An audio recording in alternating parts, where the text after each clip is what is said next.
Hello friends, welcome to this platform. स्वागत है आपका इस प्लेटफॉर्म में। तो आज का जो सेशन है वो जेटेट हिंदी पैडागोजी का सेशन है। यानी कि मैंने सेट 2 तक वीडियो अपलोड कर दिया था हिंदी पैडागोजी का, और आज जो मैं पढ़ाऊंगी वो सेट 3 पढ़ाऊंगी। यानी सेट 3 का सेशन है आज का। जो हिंदी पैडागोजी का जो सेशन बहुत इंपॉर्टेंट होने वाला है, तो आप लोग फ्रेंड्स वीडियो को जरूर देखिएगा।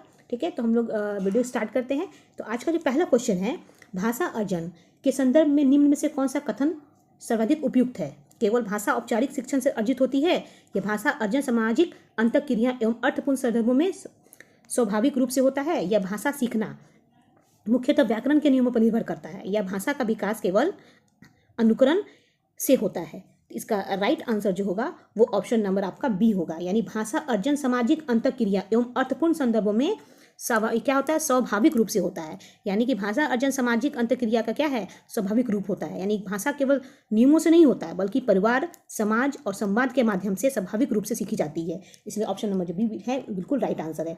अगला प्रश्न है, यदि कक्षा 2 का विद्यार्थी कहानी पढ़ते समय शब्दों का सही उच्चारण करता है तो परंतु अर्थ नहीं समझ पाता, तो शिक्षक का प्रथम दायित्व क्या होता है? शब्दों को कई बार रटवाना, या कठिन शब्दों का शब्दार्थ लिखवाना, या संदर्भ चित्र एवं प्रश्नों के माध्यम से अर्थ निर्माण करना, या प्रतिदिन सूत्रलेख करवाना? इसका राइट आंसर होगा ऑप्शन नंबर सी, संदर्भ चित्र एवं प्रश्नों के माध्यम से अर्थ निर्माण कराना। यानी कि सही पठन तभी माना जाता है जब विद्यार्थी अर्थ भी समझे, इसलिए अर्थबोध विकसित करना ज्यादा आवश्यक है। इसलिए ऑप्शन नंबर सी जो बिल्कुल राइट आंसर है। अगला प्रश्न है, बहुभाषी कक्षा में हिंदी शिक्षण का सर्वाधिक दृष्टिकोण कौन सा है?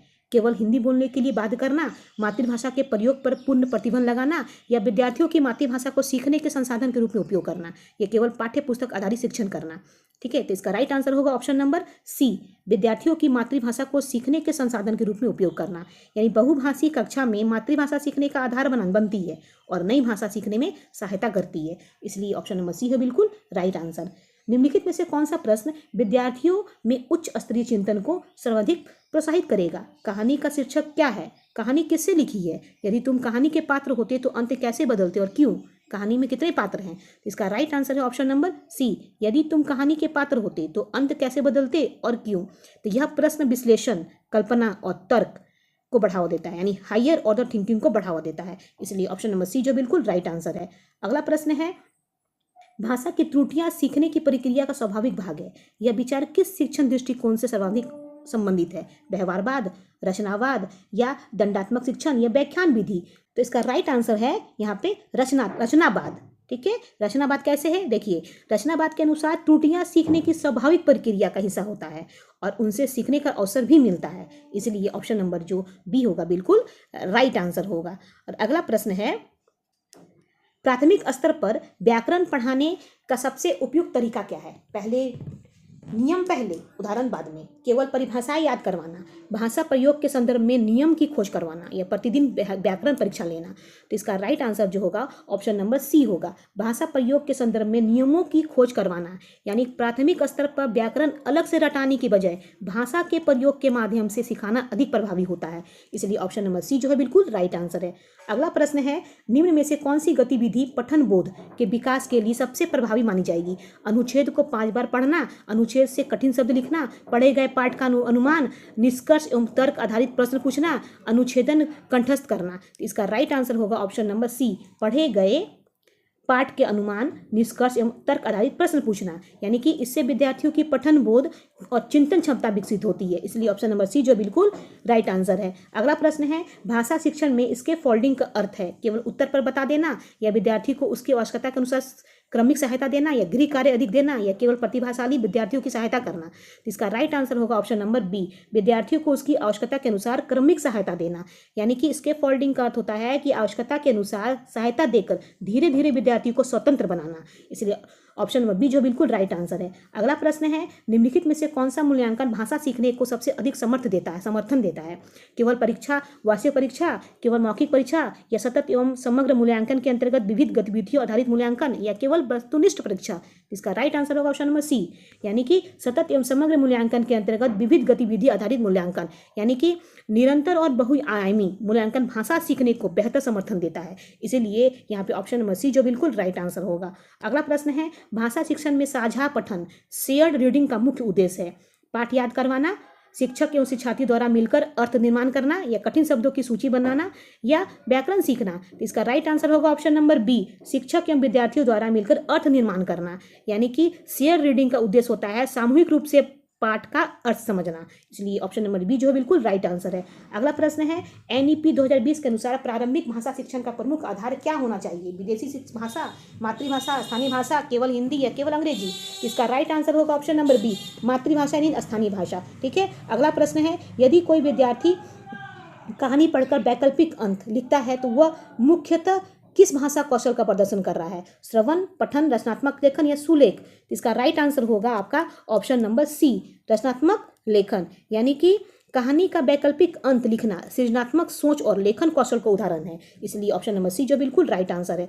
अगला प्रश्न है, निम्न में से कौन सा प्रश्न आलोचनात्मक पठन का उदाहरण है, यानी क्रिटिकल रीडिंग का उदाहरण है? लेखक का नाम क्या है? कहानी कहाँ घटित हुई? क्या लेखक का दृष्टिकोण उचित है? अपने तर्क दीजिए। या कहानी में कितने अनुच्छेद हैं? इसका राइट आंसर होगा ऑप्शन नंबर सी, क्या लेखक का दृष्टिकोण उचित है? अपने तर्क दीजिए। यानी कि यहाँ आलोचनात्मक पठन यानी क्रिटिकल रीडिंग का उदाहरण है, क्योंकि इसमें विश्लेषण और तर्क शामिल है, इसलिए ऑप्शन नंबर जो सी है बिल्कुल राइट आंसर है।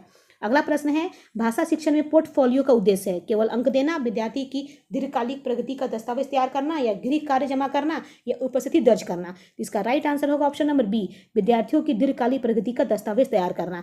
यानी कि हम कह सकते हैं कि पोर्टफोलियो विद्यार्थी के समय के साथ हुई प्रगति का रिकॉर्ड तैयार करना, इसलिए ऑप्शन नंबर बी जो बिल्कुल राइट आंसर है। अगला प्रश्न है, प्राथमिक कक्षाओं में कविता शिक्षण का मुख्य उद्देश्य क्या होना चाहिए? कविता याद करवाना, केवल कठिन शब्द समझाना, भाषा संवेदन, लय, कल्पना एवं अभिव्यक्ति का विकास करना, या परीक्षा के लिए प्रश्न याद करवाना? तो इसका राइट आंसर होगा ऑप्शन नंबर सी, भाषा संवेदन, लय, कल्पना और अभिव्यक्ति का विकास कराना। यानी कविता का उद्देश्य केवल याद कराना ही नहीं होता है, बल्कि भाषा के सौंदर्य का अनुभव कराना होता है, इसलिए ऑप्शन नंबर सी जो बिल्कुल राइट आंसर है। अगला प्रश्न है, भाषा शिक्षण में पूर्व ज्ञान यानी प्रीरियर नॉलेज का उपयोग क्यों आवश्यक है? समय व्यर्थ करने के लिए, या नए ज्ञान के पूर्व अनुभव से जोड़ने के लिए, या केवल बुद्धिमान बच्चों के लिए, या केवल परीक्षा हेतु? तो इसका राइट आंसर होगा ऑप्शन नंबर बी, नए ज्ञान को पूर्व अनुभव से जोड़ने के लिए।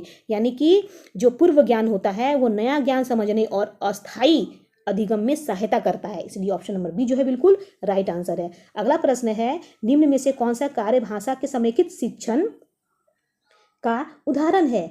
केवल श्रुति लेख, केवल यानी कहानी सुनना, या उस पर चर्चा करना और उससे संबंधित अनुच्छेद लिखना, या केवल पाठ पढ़ाना, या केवल शब्दार्थ याद करना? इसका राइट आंसर है ऑप्शन नंबर बी, कहानी सुनना, उस पर चर्चा करना और फिर उससे संबंधित अनुच्छेद लिखना। ठीक है, तो इसका right answer option number B होगा। इसमें क्या होता है ना, सुनना, बोलना, पढ़ना और लिखना चारों भाषा कौशल का समेकित विकास होता है, इसलिए ऑप्शन नंबर बी जो बिल्कुल राइट आंसर है। अगला प्रश्न है, यदि शिक्षक विद्यार्थियों को चित्र देखकर कहानी बताता है शिक्षक, तो वह मुख्यतः किस कौशल पर विकास कर रहा है? यांत्रिक लेखन, या कल्पना शक्ति एवं अभिव्यक्ति, वर्तनी रटना, या व्याकरण नियम याद करवाना? तो इसका राइट आंसर है ऑप्शन नंबर बी, कल्पना शक्ति एवं अभिव्यक्ति। जैसे कि चित्र देखकर कहानी बनवाने से रचनात्मक और अभिव्यक्ति कौशल विकसित होता है, इसलिए ऑप्शन नंबर बी जो है बिल्कुल राइट आंसर है। अगला प्रश्न है, भाषा कक्षा में त्रुटि सुधार का सर्वोत्तम समय कौन सा है? प्रत्येक वाक्य के बीच तुरंत रोककर, या सीखने की प्रक्रिया को बाधित किए बिना उपयुक्त अवसर पर, या केवल परीक्षा में, या कभी नहीं? इसका राइट आंसर जो होगा ऑप्शन नंबर वो बी होगा, यानी कि सीखने की प्रक्रिया को बाधित किए बिना उपयुक्त अवसर पर, यानी कि बार बार रोककर त्रुटि सुधारने से सीखने का प्रभाव बाधित होता है, इसलिए ऑप्शन नंबर बी जो है बिल्कुल राइट आंसर है। अगला प्रश्न है, भाषा शिक्षण में अर्थपूर्ण अधिगम तब होता है जब विद्यार्थी उत्तर रट ले, या केवल नियम याद करे, या नए ज्ञान पूर्व अनुभव से जुड़कर वास्तविक जीवन से प्रयुक्त हो, या विद्यार्थी अधिक गृह कार्य करे? इसका राइट आंसर हो ऑप्शन नंबर सी, नया ज्ञान पूर्व अनुभव से जुड़कर वास्तविक जीवन से प्रयुक्त हो, यानी कि यही अर्थपूर्ण अधिगम यानी कि मीनिंगफुल लर्निंग है, जिसमें विद्यार्थी ज्ञान को व्यवहार में लागू करता है, इसलिए ऑप्शन नंबर जो आपका सी है वो बिल्कुल राइट आंसर है। तो आज का सेशन यही समाप्त होता है फ्रेंड्स। तो फिर ऐसे ही मैं वीडियो लेकर के आऊँगी। तो आज का जो सेशन का सेट था वो 20 क्वेश्चन का था, तो अगले फिर वीडियो में मैं 30 क्वेश्चन लेके आऊँगी। ठीक है, तो इस वीडियो जरूर देखिएगा फ्रेंड्स। तो आज के लिए इतना ही, टेक केयर एंड बाय।